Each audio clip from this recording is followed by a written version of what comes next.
Nous sommes dans le district de Bugesera, dans le secteur de Nyamata, au sud-est du Rwanda. La radio-télévision Peace TV vous propose une émission pour montrer comment certains réfugiés burundais vivant au Rwanda créent des activités génératrices de revenus afin de pouvoir gagner leur vie. Ici, nous sommes dans un garage implanté par un réfugié burundais du nom de Jean-Paul Nzigamasabo dans le centre industriel de Maranyundo, communément appelé Agakiriro en Kinyarwanda. Jean-Paul Nzigamasabo, responsable de ce garage, nous parle de comment cette idée lui est venue en tête et de ses perspectives d'avenir. Mon nom c'est Jean-Paul Nzigamasabo. Je suis burundais réfugié au Rwanda, et plus précisément dans le district de Nyamata. L'idée m'est venue quand nous sommes arrivés ici. Nous sommes venus avec un peu d'argent. En arrivant, nous consommions seulement. Alors nous avons eu l'idée de produire pour que quand même le peu d'argent qu'on avait amené ne finisse pas.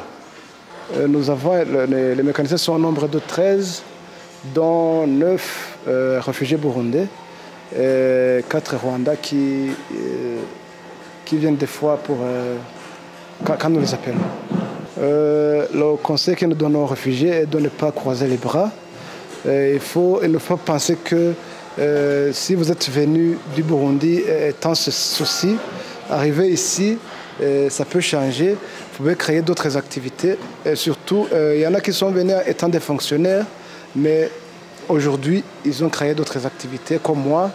Nous avons créé un garage. D'autres sont entrés en commerce, au marché, d'autres sont entrés en élevage.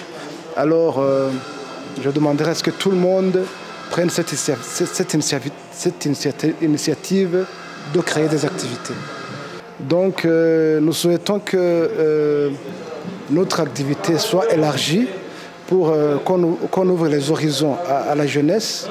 On avait pensé au départ à amener les jeunes réfugiés de Mahama pour ceux qui savent déjà le métier, peuvent travailler pour de l'argent, pour gagner de l'argent.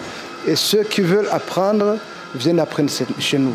Mais malheureusement, nous n'avons pas assez de moyens pour supporter tous ces coûts.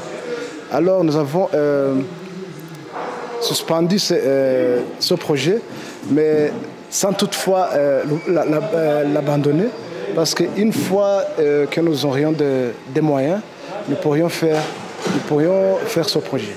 Jean-Paul Nzigamasabo dit qu'au cas où il aurait des moyens, il envisage de former presque tous les jeunes réfugiés burundais du camp de Mahama comme mécaniciens en vue d'un bon encadrement et d'un avenir meilleur pour ces jeunes. Comme vous le voyez sur les images, ce garage est très apprécié par la population de cette localité. On y observe des véhicules de toutes sortes.